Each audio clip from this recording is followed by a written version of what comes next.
Well, it's been a few weeks since I made some content.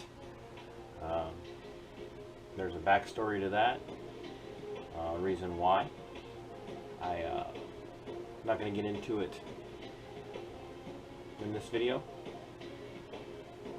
I need to really think about the reason why I was absent for a while. Not because I don't understand why I was absent, because I do.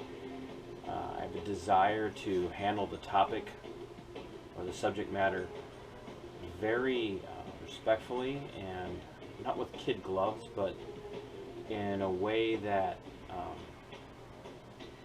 does justice to the topic without also exposing some, how do I want to say this, very sensitive issues. But I'm not going to be stifled, let's put it that way. And I have no desire to be silenced, I have no desire to be shut down. And in saying that, I want to start off with something that's relatively tame compared to where I've been with the last few videos that I've posted as far as commentary. Tonight, or in this video, I want to talk about Governor Tim Walz here in the state of Minnesota and his plea for the Minnesota State Zoo. Now, what you have to understand about the Minnesota State Zoo is that it is it's a giant money pit, is what it is. And you're probably sitting here going, well, gosh, Todd, what's the whole point of talking about a thing like a zoo? I mean, zoos are relatively lacking in controversy. They're relatively apolitical in most respects. But here's the problem. The Minnesota State Zoo is, by and large, like I said, a money pit. It's a hole. It's beautiful, but it's just it's a hole. It's a black hole of money draining. They had to shut down the monorail trail that ran around the perimeter of the park because they couldn't afford to keep it open. They have expanded the zoo in ways that were meant to draw in more visitors and fans. That's failed. You pay through the nose. I mean, I think the last time I took my family, 4 of us went. It was several years ago, and it was almost $100 for us to go in and enjoy the zoo. And heaven forbid you want any kind of souvenir.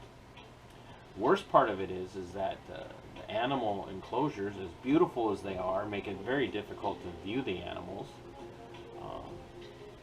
Which in some respects is kind of cool because you get to see the animals in their natural habitat, but at the same time they're very difficult to view.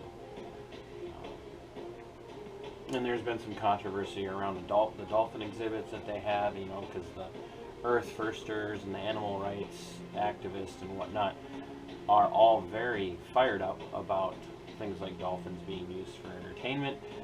And I wish they were as concerned about the constitutional rights of people and the civil rights of preborn babies. That'd be phenomenal, but they're not. Anyway, so the zoo's a money pit, and it charges an arm and a leg to get in. That doesn't even count the cost of the IMAX theater that's there. I don't even know if the IMAX theater even operates anymore, which is a separate charge to get into the IMAX. Understandably, but overall, it's, like I said, it's a money pit. And so now the zoo has, you know, suffered from COVID-19 restrictions that were put in place. Note, it isn't COVID-19 that caused this; it's the restrictions that were put in place, the tyrannical, hostile restrictions put in place by Governor Walz. And no matter how hard the Republicans in the Minnesota House and Senate try to get his executive orders overridden, the leftist of the Democrat Party, the Democrat Farmer Laborers Union, that should tell you a lot about it. They are just gleefully giving over more and more power to the governor. Now, mind you, he didn't have enough power to shut down the riots that nearly burned Minneapolis down. But they just keep giving more and more power to him, and it keep extending his power through emergency orders, just more and more and more. And so there have been some relaxations of COVID restrictions, but there's still a lot of things that are just really, really just inordinately heavy, inappropriate, and so what we're dealing with is a zoo that struggles to make money in the first place, to stay open, now is in the hole.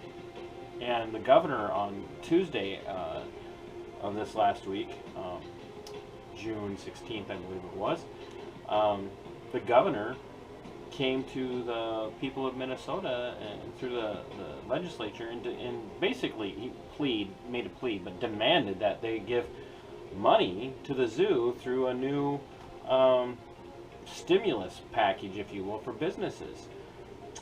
He pretty much demanded $6 million in funding. It says in this article written about it, the House legislation 111, $6 million in funding support for the zoo. And State Representative said this. He said the zoo depends on 2/3 of its total budget from gate fees and donations.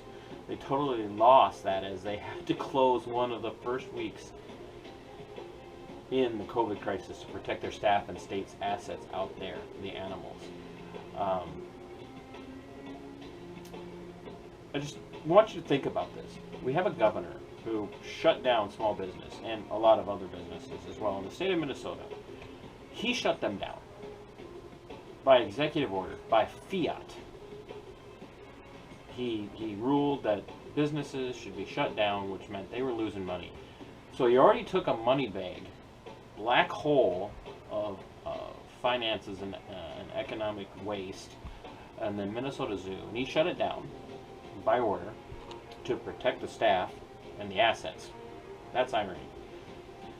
He shut it down, and the worst part of this is that not only did he shut it down, that it was already struggling. He shut it down in the time of the year when it makes the most money.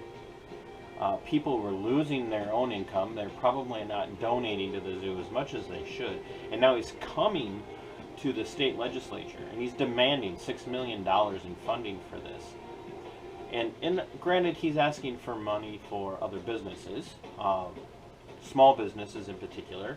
In particular, he's asking for money for black-owned small businesses and other minority-owned small businesses, and then greater Minnesota businesses, small businesses. But he's also trying to insert the $6 million into this funding. The problem that I have with this is one, the zoo's in the dire straits and always has been. Two, it's in worse condition than it ever has been because of the governor's restrictions, and now he wants the taxpayers, who are already struggling to make ends meet, to kick in $6 million. Yes, the taxpayers, not the state. $6 million in stimulus for a losing scheme, for a entity that loses money every year. It generates no money for the state of Minnesota. Yes, it employs some people, but it generates no income for the state of Minnesota. It doesn't do what any other small business does. In fact, it's not even a small business. This thing is a giant corporation, for lack of better terminology. And here our governor wants to take money that could be going to the people. First of all, I don't even want to get started about this idea of government stimulus. The government can't stimulate anything. It can rob people to give money to other people who are probably people it would rob. The governor and the legislature and the state tax police have robbed to give them money back that they've robbed. I mean, wouldn't we just be better off if they let us keep our money so that we could spend it as we see fit? So they want all of this money to go to the zoo into a losing cause. This zoo is doomed to fail unless it's completely and totally and utterly privatized. It's doomed to fail. It is going to fail. I don't care how much money you stick into this place, it's going to fail. So, because of government restrictions, let's just be honest. Commissar Walz, yes, I used a Russian term. Commissar Walz, the Soviet Union Commissar, the People's Republic of Minnesota, our Prime Minister, Chairman of the party, made decisions about how the state should operate during COVID-19. And he put heavy-handed, restrictive, stifling, deadly policies into place under penalty of force of law. The zoo is now struggling, and we the people who have suffered the most from the governor's financial restrictions are now being expected to pick up the slack to save a drowning and failing organization. This is asinine. It's absolutely ridiculous, and it's a violation of our civil rights. We should not be bailing out the zoo. If the Minnesota Zoo cannot bail itself out, if it cannot, through entry fees and other things, save itself, then it should collapse. As it should any business. The key is, as long as that business is not dying or failing strictly because of Governor Walz, Commissar Walz, Prime Minister Walz decision to destroy the state of Minnesota economically. The zoo was failing before. The zoo will continue to fail. $6 million injected into the zoo, and the Minnesota Zoo is not going to save it. It might get it open for the summer, but it's going to have the same problems going on. Not to mention the fact that our governor and the legacy media and the leftists in the state of Minnesota have most Minnesotans so terrified that they still don't want to go anywhere and do anything. So what are the odds that a zoo that's going to mandate masks and social distancing and probably restricted capacity is going to be able to draw in enough people to keep itself afloat, even with $6 million, when it's already dying? We need to remember that. I know, there again, why am I talking about a zoo on a channel called the Minnesota Black Robe Regiment? And here's why. All of this stuff matters. All of it. The Minnesota Zoo matters because it's just another way that the government, the governing authorities, the elected servants of the people are able to manipulate and cajole and control us and say, look, if you don't give up your hard-earned money, if you don't give up this money to us to spend the way we see fit, this beloved icon of the state of Minnesota is going to die. Let it die. Let it die, Governor Walz. Let it die, Minnesota House. Let it die. The only thing we should be trying to save right now, besides lives, especially the lives of preborn children, the only thing that we should be trying to save in the state of Minnesota are all of the small businesses that are going to die because you, Governor Walz, wickedly and evilly and illegally ordered them closed. To hell with the Minnesota Zoo. And I used to love to take my family there. But to hell with the Minnesota Zoo. To hell with their operating costs. People keep talking about defunding the police. Defund the Minnesota Zoo. It provides nothing for the state of Minnesota. It's not a jewel. It's not an icon. It's a money pit. And our governor, who effectively put the nail in the coffin of the Minnesota Zoo, like he did hundreds and hundreds and hundreds, if not thousands of small businesses in the state of Minnesota, put a nail in the coffin of that zoo. Let him be responsible. Do not let the Minnesota people come and bail out the zoo on top of having to pay fees to go. And if this money does go through, and it might have, I don't know at this time, I haven't bothered to check the update. If it does go through, if this funding goes through, then every Minnesotan should be able to get in free for the rest of the year. And you know what, for the next 5 years, $6 million worth of funding should get every Minnesotan in for free. That's not going to happen.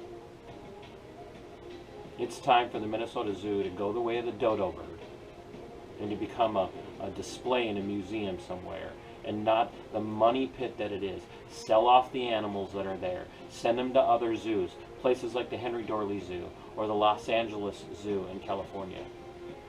Send them to places where they can be properly cared for, where they can be appreciated and handled well, and let it be gone. Let the Minnesota people go to a place like the Como Park Zoo that is completely funded by donations. Completely funded by donations, and is very popular. Let people go there. Get rid of the Minnesota Zoo. Stop funding the Minnesota Zoo.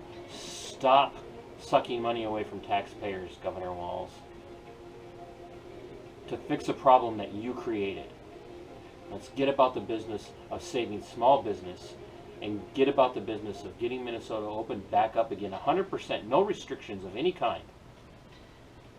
Relinquish your executive powers back to the place it belongs, which is in the hands of the people, and do something about fixing the corruption in Minneapolis and St. Paul. And I'm not talking about the police department.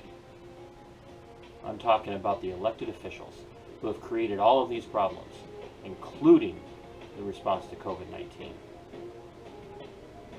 Defund the zoo, disband the zoo, and let's get about the business of fixing small business in Minnesota.